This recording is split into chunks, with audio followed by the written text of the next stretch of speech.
दुम दुर्गाय नमः। जय माता दी। राधे राधे। अब हम दुर्गा सप्तशती पाठ के दूसरे अध्याय की शुरुआत करेंगे। हे माता रानी, आपकी इस पावन कथा की महिमा को जो भी भक्त श्रद्धा पूर्वक सुने, उस भक्त पर अपनी कृपा सदा बनाए रखे। जय माता दी। भक्तों, श्री दुर्गा सप्तशती पाठ के दूसरे अध्याय में आप सुनेंगे देवताओं के तेज से देवी की प्रादुर्भाव और महिषासुर की सेना की वध की कथा। महर्षि मेधा बोले, प्राचीन काल में देवताओं और असुरों में पूरे 100 वर्ष तक घोर युद्ध हुआ था।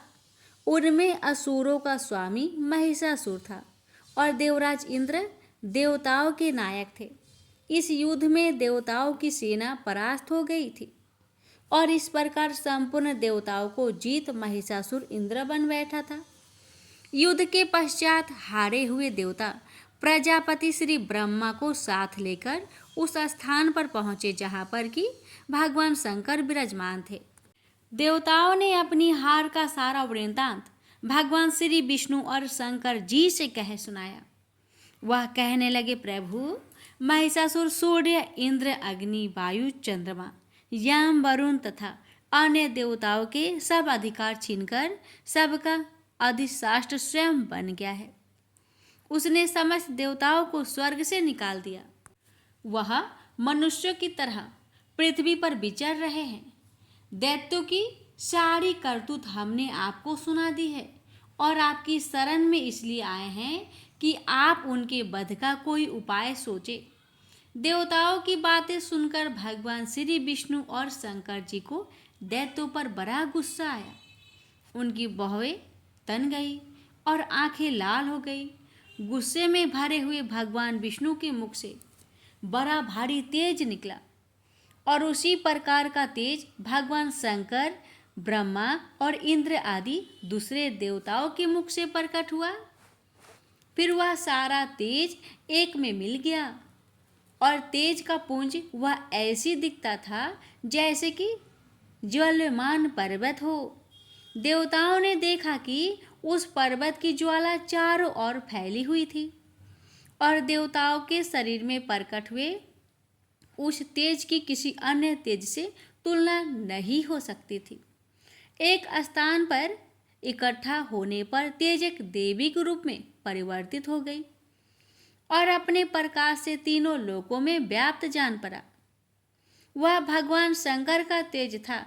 उससे देवी का मुख प्रकट हुआ। यमराज के तेज से उनके सिर के बाल बने। भगवान श्री विष्णु के तेज से उनकी भुजाएं बनी। चंद्रमा के तेज से दोनों स्तन और इंद्र की तेज से जंघा और पिंडली तथा पृथ्वी के तेज से नितंब भाग बना। ब्रह्मा जी के तेज से दोनों चरण और सूर्य के तेज से उनकी उंगलियां पैदा हुई और कुबेर के तेज से नासिका बनी। प्रजापति के तेज से उनकी दांत और अग्नि के तेज से उनके नेत्र बने। संध्या के तेज से उनकी भौहें और वायु की तेज से उनकी कान प्रकट हुए। इस प्रकार उस देवी का प्रादुर्भाव हुआ था। महिषासुर से पराजित देवता उस देवी को देखकर अत्यंत प्रसन्न हुए। भगवान शंकर ने अपने त्रिशूल से एक त्रिशूल निकालकर उस देवी को दिया और भगवान विष्णु ने भी अपने चक्र में से चक्र निकालकर उस देवी को दिया। वरुण ने देवी को शंख भेंट किया। अग्नि ने उन्हें शक्ति दी। वायु ने उन्हें धनुष बाण दिए। सहस्त्र नेत्र वाले श्री देवराज इंद्र अपने वज्र से उसे उत्पन्न करके वज्र को देवी को दिया और ऐरावत हाथी का घंटा उतारकर देवी को भेंट किया। यमराज ने उन्हें काल दंड में से एक दंड दिया। वरुण ने पास दिए। प्रजापति ने स्फटिक की माला दी और श्री ब्रह्मा जी ने कमंडल दिया। सूर्य ने देवी के समस्त रोमों में अपनी किरणों का तेज भर दिया। काल ने चमकती हुई ढाल और तलवार दी तथा उज्जवल हार और दिव्य वस्त्र उसे भेंट किए और इनके साथ ही दिव्य चूड़ामणि दी। 2 कुंडल, कंगन उज्ज्वल अर्धचंद्र, बाहों के लिए बाजूबंद, चरणों के लिए नूपुर, गले के लिए सुंदर हंसली और अंगुलियों के लिए रत्नों की बनी हुई अंगूठियां उसे दी। विश्वकर्मा ने उनको फरसा दिया और उसके साथ ही कई प्रकार के अस्त्र और अमेध कवच दिए। और इसके अतिरिक्त उसने उसे कभी ना कुम्हलाने वाले कमलों की मालाएं भेंट की।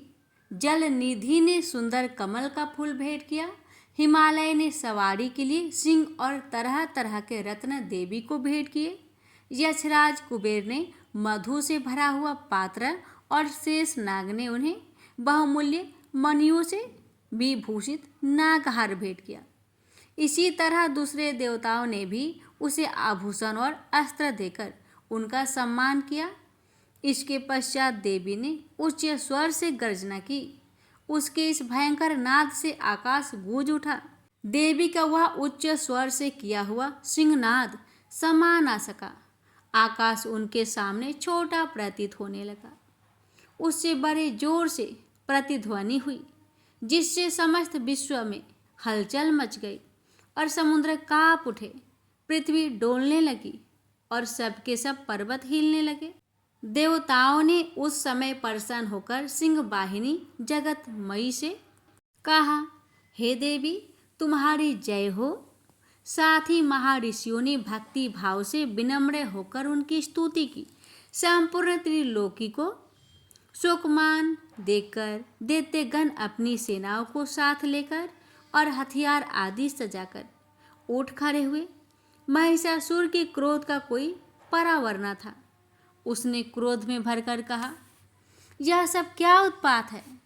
फिर वह अपनी सेना के साथ उस ओर दौड़ा जिस ओर से भयंकर नाद का शब्द सुनाई दिया था, और आगे पहुंचकर उसने देवी को देखा, जो कि अपनी प्रभा से तीनों लोकों को प्रकाशित कर रही थी।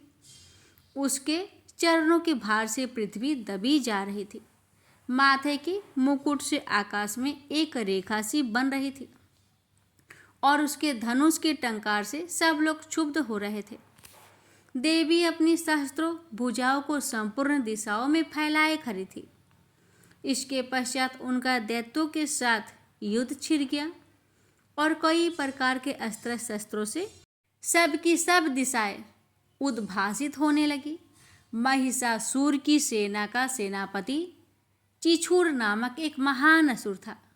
वह आगे बढ़कर देवी के साथ युद्ध करने लगा और दूसरे दैत्यों की चतुरंगिनी सेना साथ लेकर चामर में रहने लगा और 60,000 महारथियों को साथ लेकर उदग्र नामक महादैत्य आकर युद्ध करने लगा। और महाहनु नामक असुर 1 करोड़ रथियों को साथ लेकर, असीलोमा नामक असुर 5 करोड़ सैनिकों को साथ लेकर युद्ध करने लगा। बास्कल नामक असुर 60 लाख असुरों के साथ युद्ध में आ डटा। बिडाल नामक असुर 1 करोड़ रथियों सहित लड़ने को तैयार था। इन सब के अतिरिक्त और भी हजारों असुर हाथी और घोड़ा साथ लेकर लड़ने लगे। और इंद्र सबके पश्चात महिषासुर करोड़ों रथों, हाथियों और घोड़ों सहित वहां आकर देवी के साथ लड़ने लगा। सभी असुर तोमर, भिंदीपाल, शक्ति, मूसल, खड्गों, फरसों, पर्टियों के साथ रणभूमि में देवी के साथ युद्ध करने लगे। कोई शक्तियां फेंकने लगे और कोई अन्य शस्त्र आदि।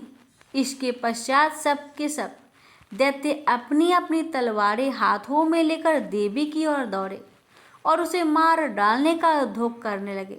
मगर देवी ने क्रोध में भरकर खेल ही खेल में उनके सब अस्त्र शस्त्रों को काट दिया। इसके पश्चात ऋषियों और देवताओं ने देवी की स्तुति आरंभ कर दी और वह प्रसन्न होकर असुरों के शरीर पर अस्त्र शस्त्रों की वर्षा करती रही।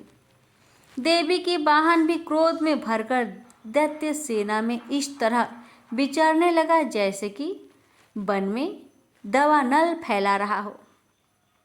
युद्ध करती हुई देवी ने क्रोध में भर जिस पर श्वासों को छोड़ा, वह तुरंत ही सैकड़ों हजारों गनों के रूप में परिवर्तित हो गए। फरसे, भिंदीपाद, खड्ग तथा पाडिस इत्यादि अस्त्रों के साथ दैत्यों से युद्ध करने लगे। देवी की शक्ति से बढ़े हुए वह गण दैत्यों का नाश करते हुए ढोल, शंख व मृदंग आदि बजा रहे थे। तदंतर देवी ने त्रिशूल, गदा, शक्ति, खड्ग इत्यादि से सहस्त्रों असुरों को मार डाला। कितने को घंटे की भयंकर आवाज से ही यमलोक पहुंचा दिया। कितने ही असुरों को उसने पास में बांधकर पृथ्वी पर धर घसीटा। कितनों को अपनी तलवार से टुकड़े टुकड़े कर दिए और कितनों को गदा की चोट से धरती पर सुला दिया। कई दैत्य मूसल की मार से घायल होकर रक्त बामन करने लगे और कई शूल से छाती फट जाने के कारण पृथ्वी पर लेट गए और कितनों की बाण वर्षा से कमर टूट गई। देवताओं को पीड़ा देने वाले दैत्य कट कट कर मरने लगे। कितने की बाहें अलग हो गई, कितनों की ग्रीवाएं कट गई, कितनों के सिर कटकर धूप भूमि पर लुढ़क गए, कितनों के शरीर बीच में से कट गए और कितनों की जंघाएं कट गई और वह पृथ्वी पर गिर पड़े। कितने ही सिरों व टांगों के कटने पर भी भूमि पर से उठ खड़े हुए और अस्त्र हाथ में लेकर देवी से लड़ने लगे और कई दैत्यगण भूमि में बाजों की ध्वनि के साथ नाच रहे थे। कोई असुर जिनके सिर कट चुके थे बिना सिर के धड़ से ही हाथ में अस्त्र लिए हुए लड़ रहे थे। दैत्य रह रहकर ठहरो ठहरो कहते हुए देवी को युद्ध के लिए ललकार रहे थे। जहाँ पर यह घोर संग्राम हुआ था वहाँ की भूमि रथ, हाथी, घोड़े और असुरों की लाशों से भर गई थी और असुर सेना के बीच में रक्तपात होने के कारण रुधिर की नदियाँ बह रही थी। और इस तरह देवी ने असुरों की विशाल सेना को क्षण भर में इस तरह से नष्ट कर डाला जैसे तृण काष्ठ के बड़े समूहों को अग्नि नष्ट कर डालती है। और देवी का सिंह भी गर्दन के बालों को हिलाता हुआ और बड़ा शब्द करता हुआ असुरों के शरीर से मानो उनके प्राणों को ढूंढ रहा था। वहाँ देवी के गणों ने जब दैत्य के साथ युद्ध किया तो देवताओं ने प्रसन्न होकर आकाश से उन पर पुष्प वर्षा की। प्रेम से बोलिए जय माता दी। प्यारे भक्तों, अब इसकी आगे की कथा आप कल के वीडियो में सुनेंगे। माता रानी आप सभी भक्तों की, हमारी सभी की मनोकामना को पूर्ण करे, हर संकट को दूर करे, वांछित फल प्रदान करे। यही हमारी प्रार्थना है। प्रेम से बोलिए जय माता दी।